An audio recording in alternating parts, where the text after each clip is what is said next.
Welcome, everyone, to our first podcast show for Cryptonight Podcast. We are very, very excited about getting this thing off the ground and flying here. With me tonight, we have Edson and Eric, and I'm your host, Gene, a.k.a. An Excessive. I'm just going to use my name, guys, because I know you guys are just going to call me Gene anyway. So, welcome, and let's get this show on the road. So, how you guys doing this week? I'm sure that you guys have been like me. Gene. No, doing good. Well, actually, I was doing better last week, but this week's been kind of rough in the crypto community. So. Yeah, my nails are a little short this week, too. How about you, Eric? Yeah. my week's doing pretty good. You know, market's been a little rough, but can't wait for the upside. I know. It's funny. You say pretty good. You had anything do pretty good this week? If so, please share. No, everything's fine. Yeah. Well, listen, I know that we took a hit, and almost all of the coins, right? I haven't checked my delta in a little bit. Let me see. Hang on. I'm scared to do this on the air. All right. I mean, look. Yeah, some are down, but most of them are still up a little bit.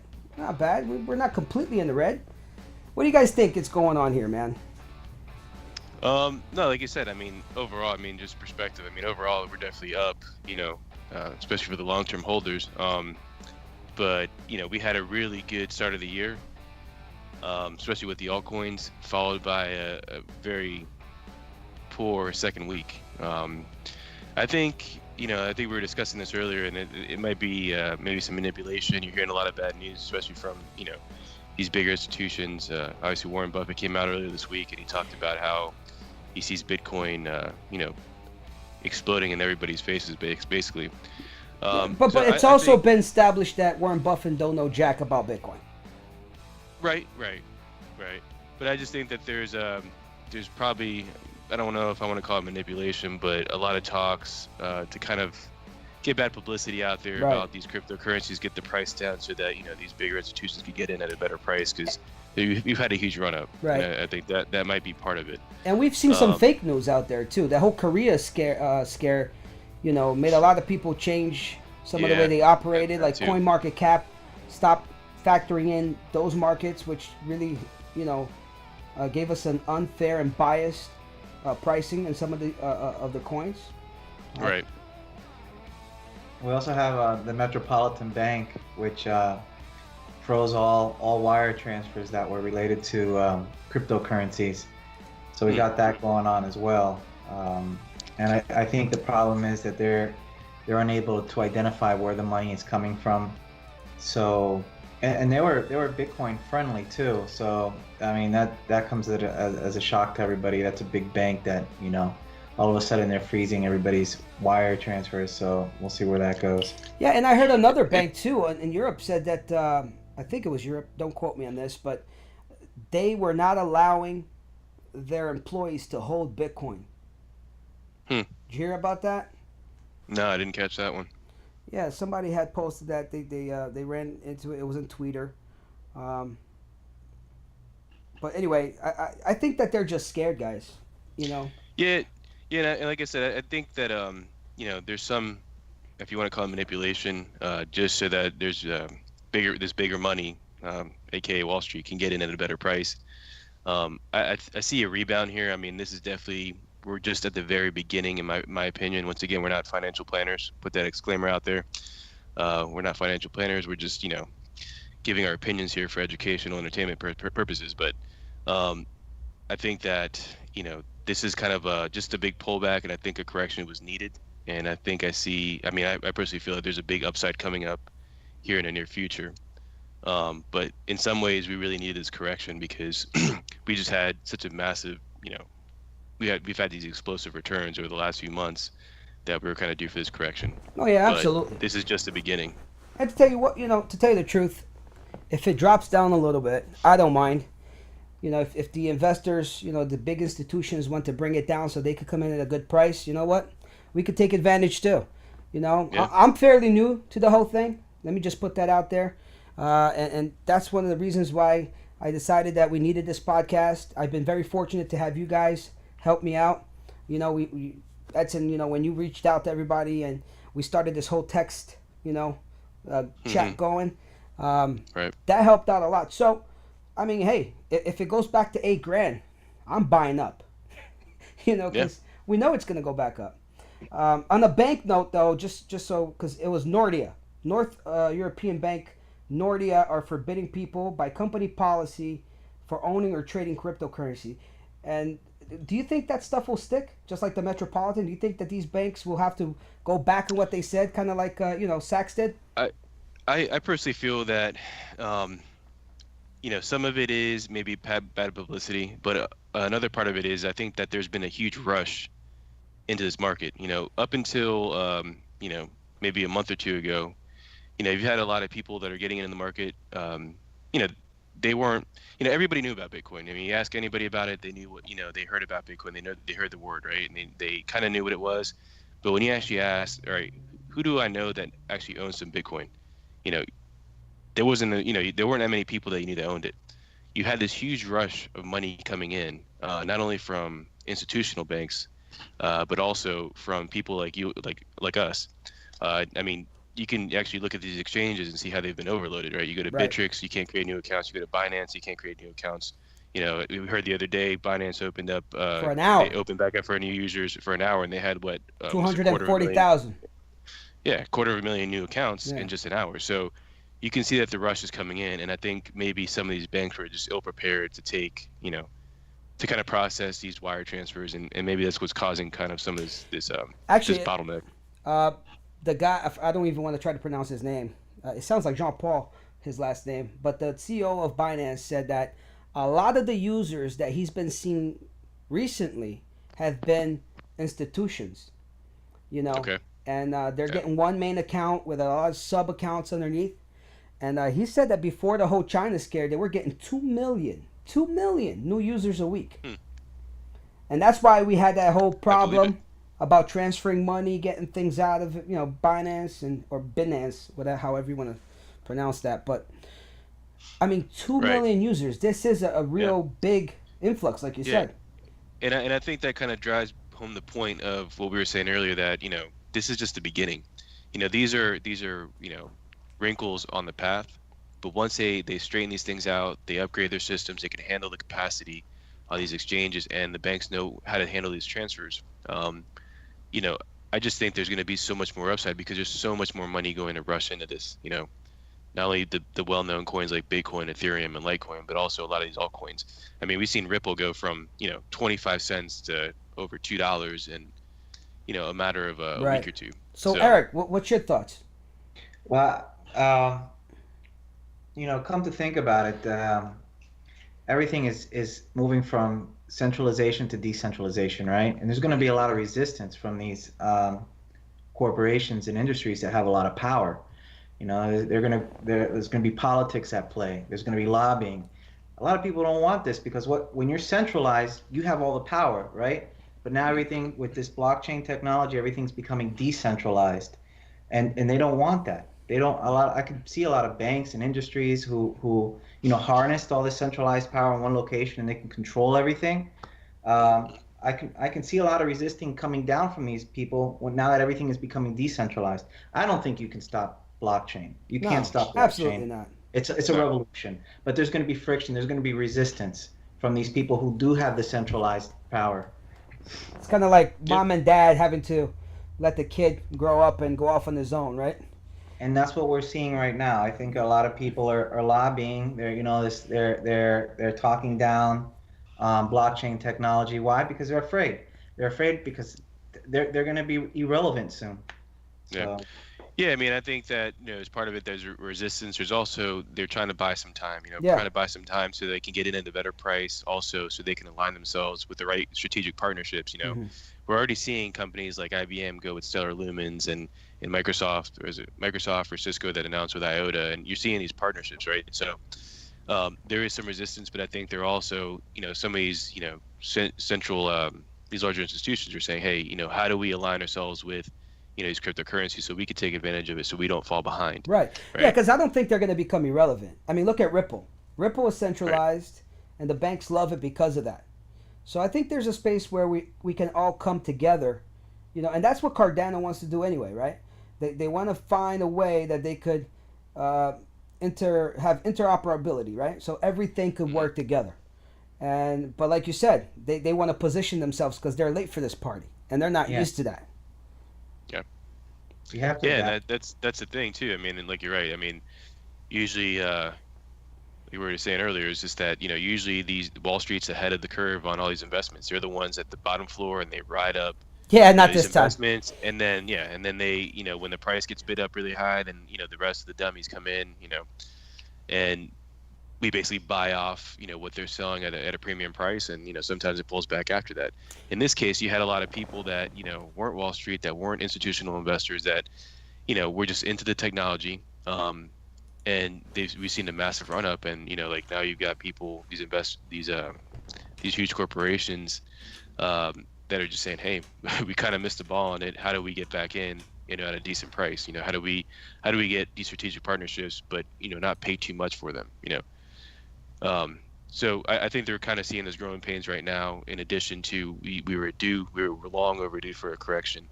So although it's been painful to look at the portfolio this week, I think I believe in buying and holding, and I think waiting it out, especially after this week. Maybe take a few more weeks, but I think I see a lot more upside coming here soon. So that's okay. Let's get into that buying and holding, right? That the schools of trading, right? Right. Day traders, swing traders. Many ways to do it, yeah. And hodlers, right? Now here's the thing. Everyone that holds Tron right now is super worried, right? Because we bought in a little bit, it did well. We bought in a lot. And it came back down. What do you think of that? Well, so I guess this kind of goes into a little bit of what we say as far as before you invest in these coins. Me personally, I do buy and hold. I trade stocks. I get in swing positions, and I'll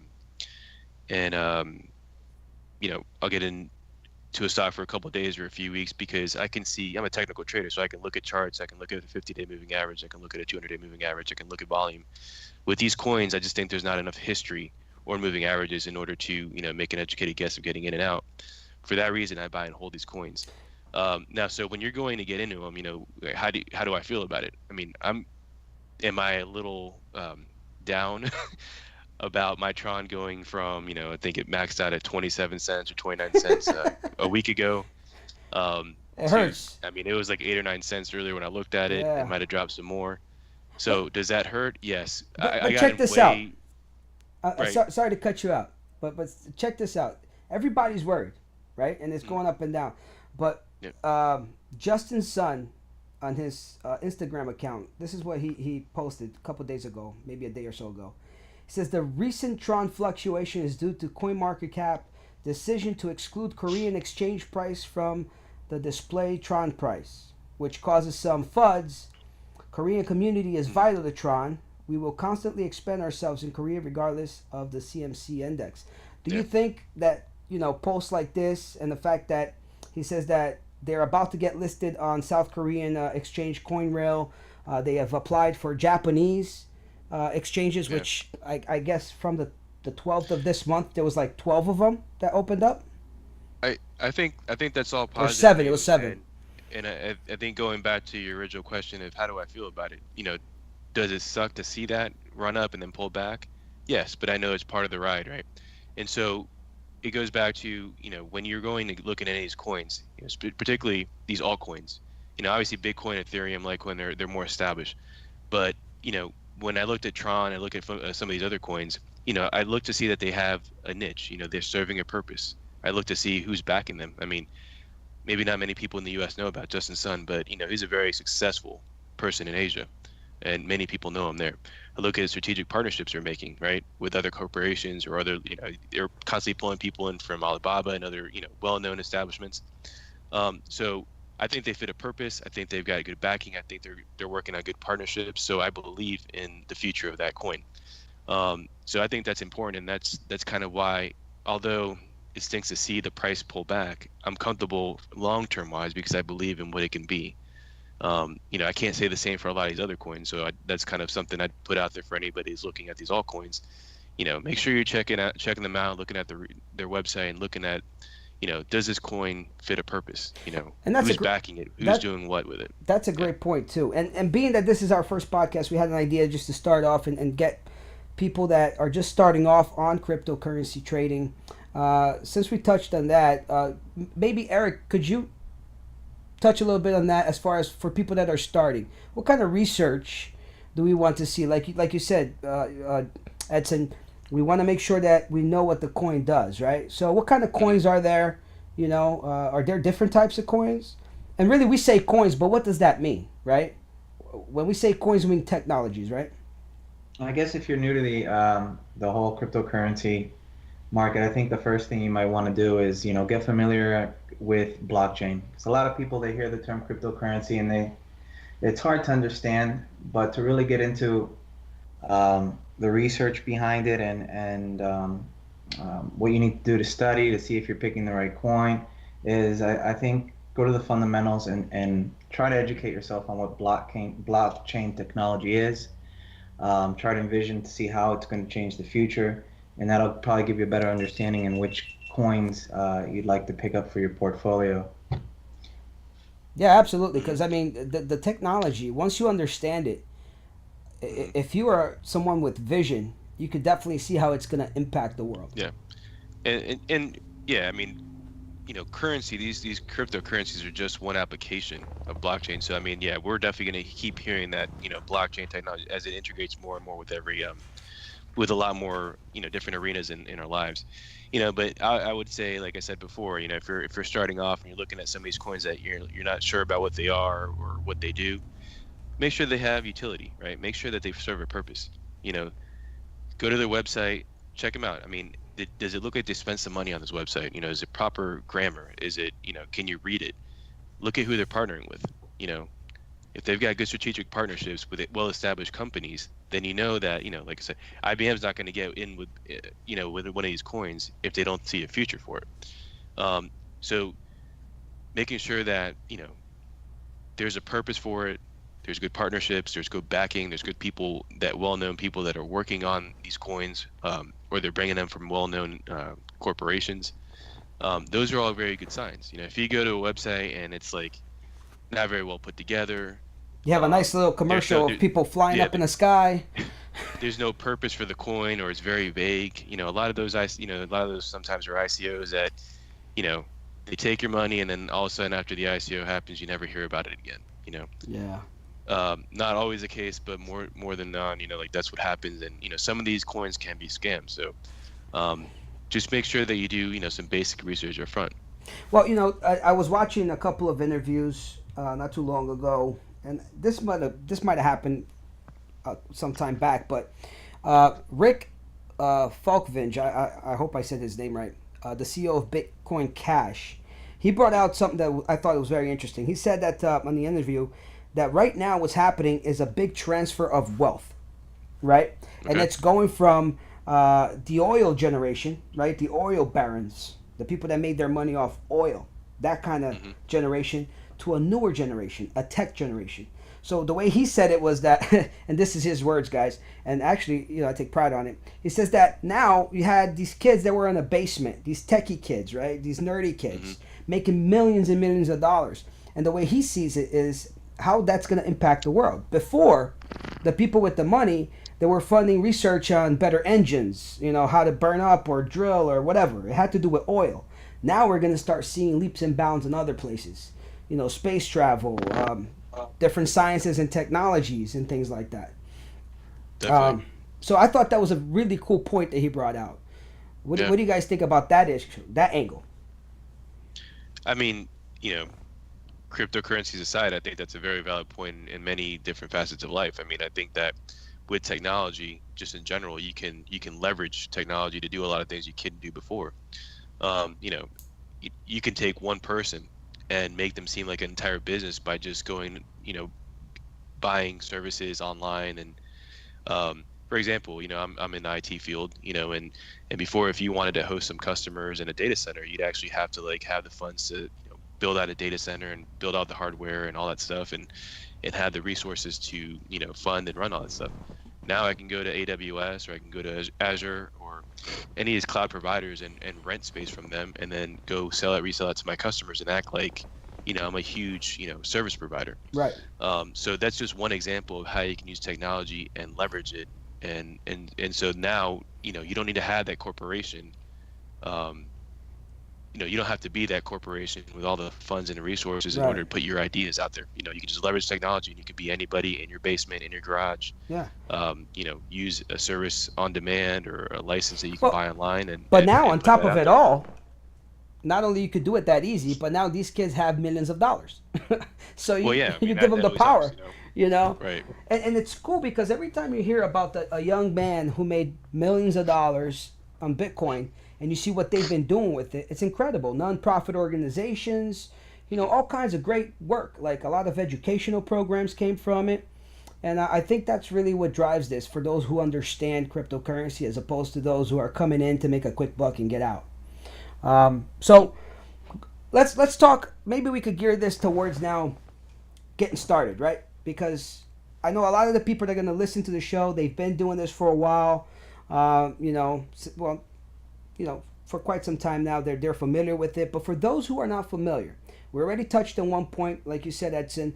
We want to research the companies that are behind the coins, right? Now, when it comes to researching profitability, the potential of profitability, Eric, you touched on this the other day. What do you look at, especially when you go to CoinMarketCap? You were talking about some of the values you look at. Could you run that by us? The first thing I do is when I try to identify a problem that blockchain can solve.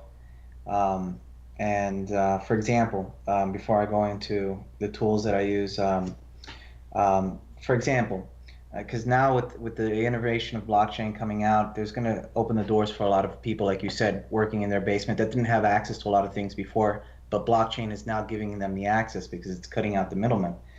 For example, let's just talk about the bank problem. The problem that banks have today is sending international wire transfers between corresponding banks because the wire transfer must go through multiple banks.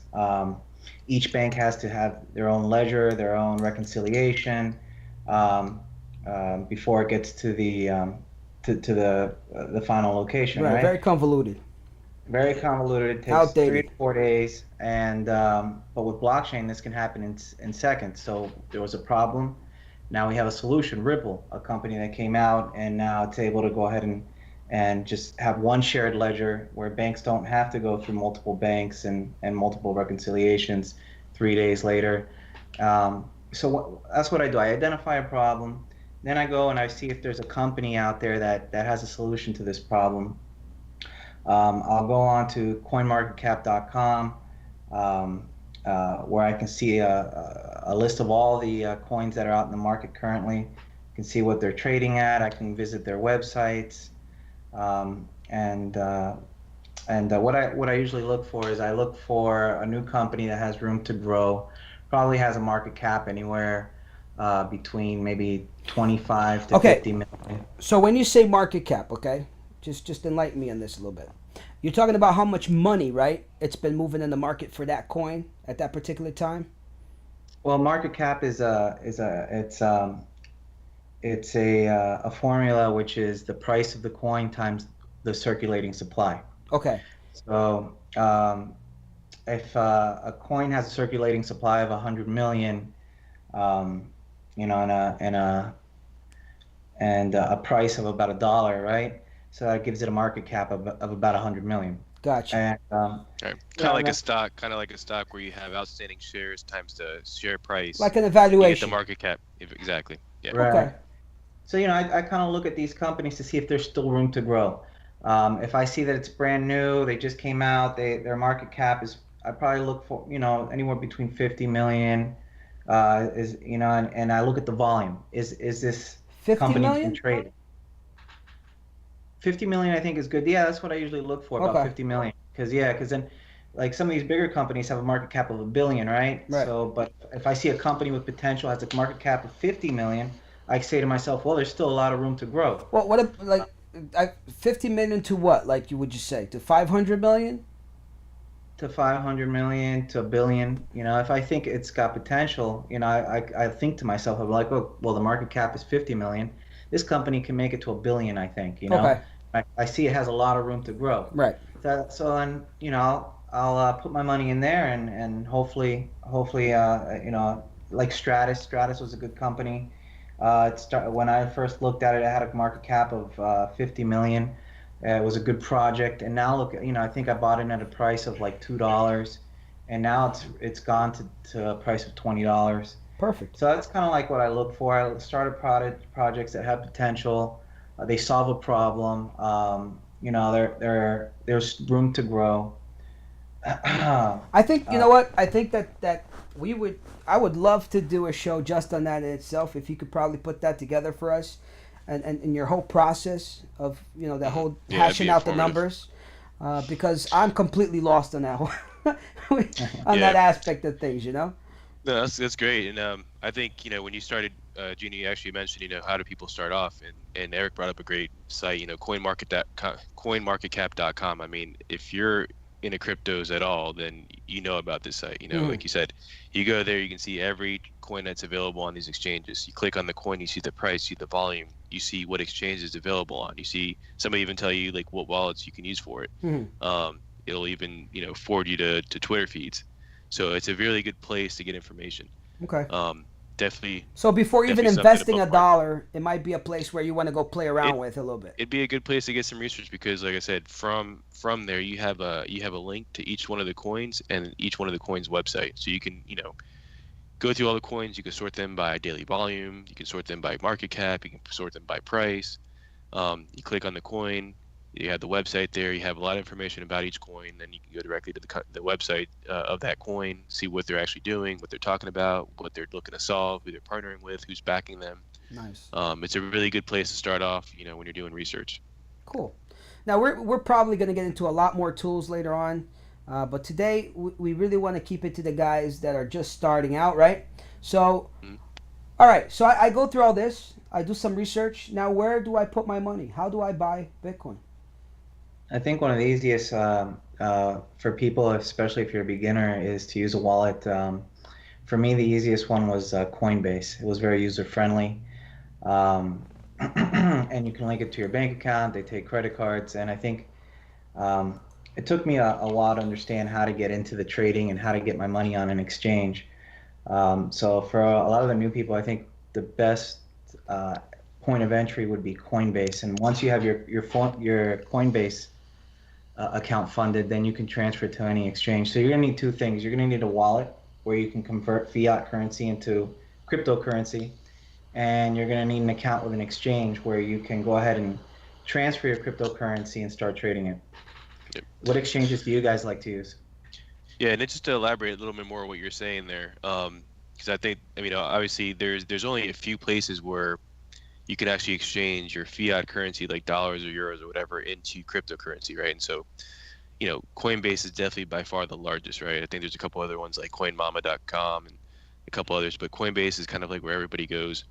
And so you go there and you exchange your dollars for, you know, they've got Bitcoin, Ethereum, and Litecoin. I think now they also added Bitcoin Cash. Right. You know, those are four pretty main currencies, and you're going to use those currencies, you know, usually mostly Bitcoin, sometimes Ethereum and Litecoin, to send them over to other exchanges where then you can exchange that Bitcoin or Ethereum for other small coins. So, I mean, you're almost like you got to...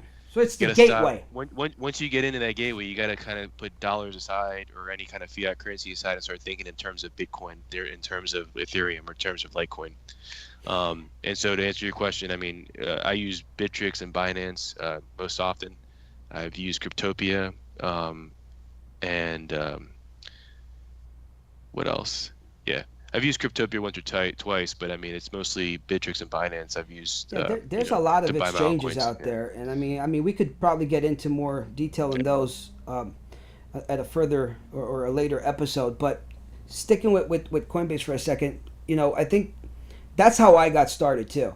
And it's funny because you guys told me you guys got started through your computer desktop, right? You guys signed up, create an account online and everything on the computer. I started on my phone. See, I think that Coinbase has, you know, blown past the competition because of how how easy they made it for everybody to buy and Yeah. sell. Well, at Yeah, least buy Bitcoin. it definitely is easy, especially when you start, when you start there and then you move on to, like trying to buy some of these smaller coins at the other exchanges. You see there's a, at least graphically there's a huge change, as far as how user friendly Coinbase is to when you get to these exchanges. You have to be, they're just, they get some taking, you got to get used to them basically. So yeah, Coinbase did a great job of, you get there, you set up an account, you link your credit card, you link your bank account, and you buy some Bitcoin. Yeah. And also, the all the documentation they ask at first is not that crazy. Some of the other exchanges, they ask you for a lot more stuff to be able to verify your account. Coinbase was pretty laxed about it. Of course, when you go into GDAX, which is the parent company, they ask you for some more stuff like driver's license and stuff like that. But basically, very simple. You go onto the website, coinbase.com, or you can follow the link in the description. And you're going to have, basically first name, last name. They're going to ask you to get your two-step verification, right? Done. Usually either SMS or Google Authenticator. Now, okay, let me just put this out there, guys, really quick. If you are going to do this, remember to save, okay? Copy, write down the piece of paper, take a screenshot, whatever. All your public keys, your backup keys, mnemonic phrases, whatever, because you don't want to get locked out, from your accounts and not be able to get your money. So Right. So, like you said, I mean, definitely recommend whenever you have any money on these exchanges, always enable two-factor authentication. But when you set up two-factor authentication, especially with the Google Authenticator, it'll give you a little scan, a little barcode to scan, or a little code at the bottom to put into your phone. Make sure you back that up somewhere, keep it offline, print out the paper. Because like if your phone gets run over by a bus, you can use that to actually re-add the Google Authenticator entry in your phone.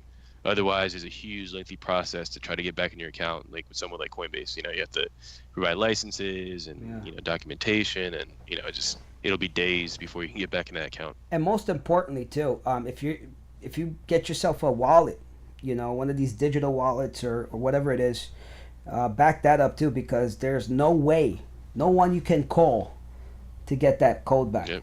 And that's part it. Of cryptos, you're on your own. Done data, It's part of being decentralized, It's every man for themselves. So yeah. You gotta be a grown up. But it could be a bad thing, yeah. Yeah. So what's going on? Oh, I don't know.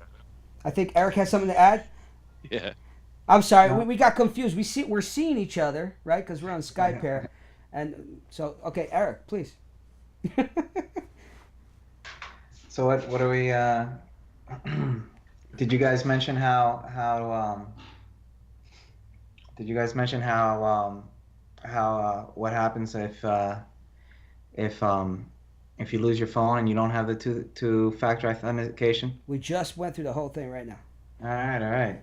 So we're good. Where were you? Where were you in this conversation? I think I cut out. Stepped out for a second. Yeah, sorry, guys. All right. So yeah, that's very important. We can't say that enough, really. So we'll put some links in the description down below or wherever you access the podcast, and that way you guys could at least get started. I got to tell you this. I'm loving the ride. Most of all, it's the money is cool. The possibility of making money is cool, but I'm really excited about all of the projects and technology out there. They're trying to solve issues like, streamlining healthcare, and how they get their things done. How many times have you heard of horrendous stories of people getting the paperwork mixed up and somebody's liver being taken off when all they were there for was for like a blood test, Stuff like that. I mean, we're going to put all this stuff on the blockchain, and they're going to try to, really make the world a better place with some of this stuff, and that's what I'm excited about. Yeah, I think that's a good point to bring up. Is that once again, blockchain is kind of the technology that undergirds these cryptocurrencies, kind of like Twitter or Netflix is undergirded by the internet, right? In the 90s, nobody knew what nobody understood what the internet was, and they probably don't know how it works today, but they know what Netflix and Facebook is. Same way today, blockchain has been around actually for quite a bit of time, but it wasn't used until Bitcoin. But these cryptocurrencies, they use blockchain technology, but it's just one application of that technology. So soon we'll be seeing it integrated, like you said, with medical records or transactional records or banking records or logistics. taxes. And anywhere where you have to keep track of any kind of record, it's going to be useful. So we'll be hearing this word blockchain more and more as time goes by. Oh yeah, and also, if you guys want to know a little bit more, there's a TED Talk that Eric actually put me onto. Do you remember the name of the guy that gave the talk, Eric? I don't not off the top of my head, but we can definitely put it on the website. Okay, great. Yeah, because that was a really informative talk that he gave, and the possibilities of where they could take this, and that's really cool. All right, guys, I think that we touched on a lot. On next episodes we'll get into more detailed stuff. Maybe we'll talk about how you can transfer now some of your funds from Coinbase into the other exchanges, so you guys can get into some altcoins and stuff like that. And again, look, I want to get this out of the way. Maybe we should have done it in the beginning. We're not financial advisors. We're not here to tell you how to spend your money. Make sure that you do all your research, okay? Make sure you take care of your money. Keep all your passwords. You lose any money, it's not on us, okay? I just want to put that out there. Do your own due diligence, and if there's anything that you guys out there want to hear about, please feel free to leave comments. I mean, you are the reason we're doing this, so if there's something that you want to hear about, something you'd like to go further into, please leave a comment. Something you like, something you didn't like, let us know, and we'll definitely try to delve more into that in a further episode. Most definitely. Next episode. And you can also hit us up on Twitter at Cryptonight Pod. It's Cryptonight Pod, and you can leave us your comments there, any ideas you might have for the future. Also check us out on Instagram, and I believe our Instagram is also Cryptonight Pod, so you can check this out there. Here, let me just double check here. Cryptonight Podcast on Instagram. And real quick, since we're on that subject, I'd like to give a couple of people a shout out. I mean, we just created the Twitter page not too long ago, and we have people like James West following us, Bit Creole, John O'Keefe, Coin Health. They have a really nice ICO coming out. It has to do with putting the healthcare onto the blockchain. Give a nice shout out there to our boy Otavio Maciel out in Cali. Otavio, we miss you, buddy. Where you at? Show up for work, bud. All right. Bitcoin Anthony, Altcoin. I mean, tons of people that are in the market. I want to give a shout out to Marcus Trill. He's got some videos on YouTube. He's getting into some crypto stuff, but he's also got a lot of clowning videos. Go check him out. Give him a sub. And eventually, we're going to be putting up some videos, too, showing you how to go through this whole process of signing up. Maybe one of the guys or myself will do the videos. We'll take turns. What do you guys say? Yep. But in the meantime, there's always Google. There's plenty of videos out there already. So that's very true.